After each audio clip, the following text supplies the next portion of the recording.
सूरज की पहली किरण गंगा की लहरों को सुनहरी चादर में लपेट रही थी। आसमान में धुंध का हल्का आवरण फैला हुआ था और घाट पर भजन कीर्तन की गूंज हर कोने में सुनाई दे रही थी। यह महाकुंभ का वह विशेष दिन था जब लाखों श्रद्धालु पवित्र गंगा में डुबकी लगाकर अपने पापों का प्रायश्चित करते हैं। गंगा के किनारे का माहौल अद्भुत था। साधु संतों की टोली, नागा बाबाओं के झुंड और हर जगह से आए तीर्थ यात्रियों का विशाल जमावड़ा देखकर ऐसा प्रतीत होता था मानो समूचा ब्रह्मांड गंगा की गोद में समा गया हो। कहानी में आगे बढ़ने से पहले अगर आप भी भगवान को मानते हैं तो वीडियो को लाइक करके कमेंट बॉक्स में हर हर महादेव जरूर लिखिए। इन्हीं संतों के बीच एक विशेष व्यक्ति की उपस्थिति सबका ध्यान आकर्षित कर रही थी। अघोरी साधु भैरवनाथ। भैरवनाथ का रूप अद्वितीय था। वह गहरे वस्त्रों में नहीं बल्कि राख से सने हुए पूरे शरीर और जटाजूट से ढका सिर लिए हुए थे। उनकी आंखें इतनी तीव्र और गहरी थी कि मानो वह हर किसी के मन की गहराई को पढ़ सकती हो। गले में नरमुंड की माला और हाथ में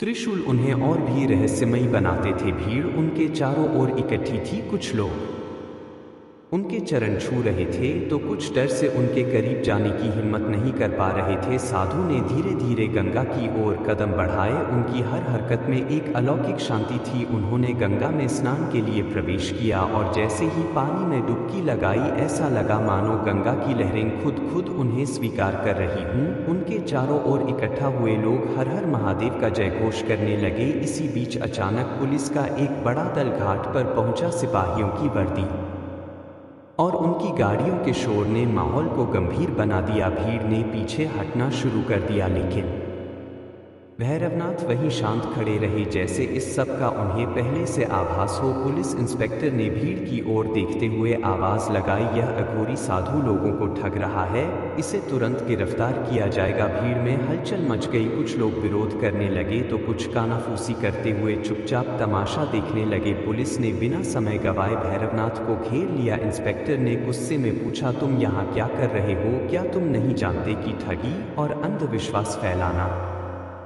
कानूनन अपराध है? भैरवनाथ ने शांत स्वर में उत्तर दिया, मैं केवल अपनी साधना कर रहा हूँ, मेरा गंगा के अलावा किसी से कोई लेना देना नहीं। उनकी आवाज में इतनी गहराई थी कि कुछ क्षण के लिए पुलिस अधिकारी भी ठिठक गए लेकिन वे अपने इरादे से पीछे नहीं हटे। पुलिस ने उन्हें भीड़ के बीच से घसीटते हुए अपने वाहन तक पहुंचाया। लोगों ने विरोध किया लेकिन पुलिस के तेवर देखकर कोई अधिक बोलने की हिम्मत नहीं कर पाया। भैरवनाथ ने बिना किसी प्रतिरोध के खुद को गिरफ्तार करवा दिया। जैसे ही उन्हें गाड़ी में बैठाया गया घाट पर एक अजीब सन्नाटा छा गया। ऐसा लगा जैसे गंगा की लहरें भी इस अन्याय पर क्रोधित हो उठी हो। भीड़ में खड़े कुछ बुजुर्गों ने फुसफुसाना, साधु नहीं है, यह भगवान शिव का ही रूप हो सकता है। पुलिस ने इसे गिरफ्तार करके बहुत बड़ी गलती की है। इस घटना ने महाकुंभ के उत्सव को बदल दिया। घाट पर मौजूद लोगों के मन में कई सवाल उठने लगे। कौन था यह साधु? क्या सचमुच उसने ठगी की थी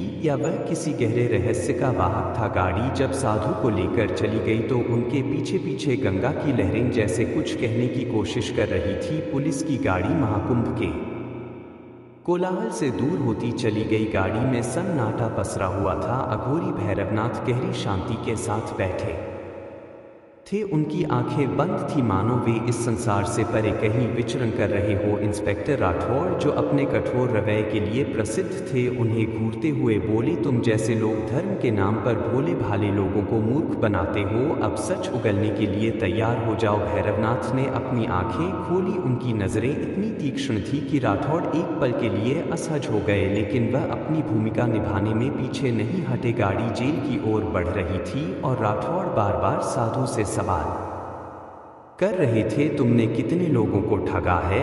किसके कहने पर यह सब कर रहे हो?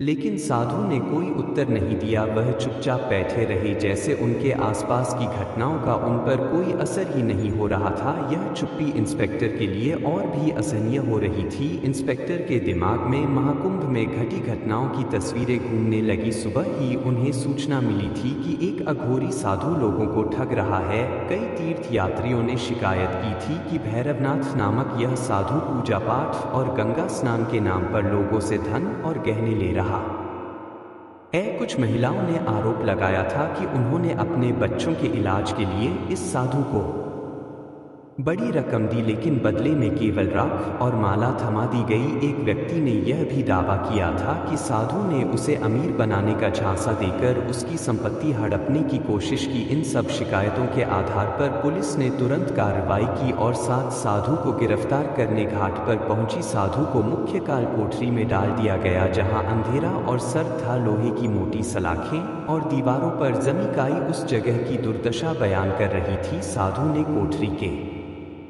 भीतर प्रवेश करते ही अपनी आंखें बंद कर ली और एक कोने में बैठ गए। जेल के अन्य कैदी उन्हें अजीब नजरों से देख रहे थे। कुछ लोग फुसफुसाना होती हैं, कहीं यह हमारे लिए मुसीबत ना बन जाए। पुलिस स्टेशन के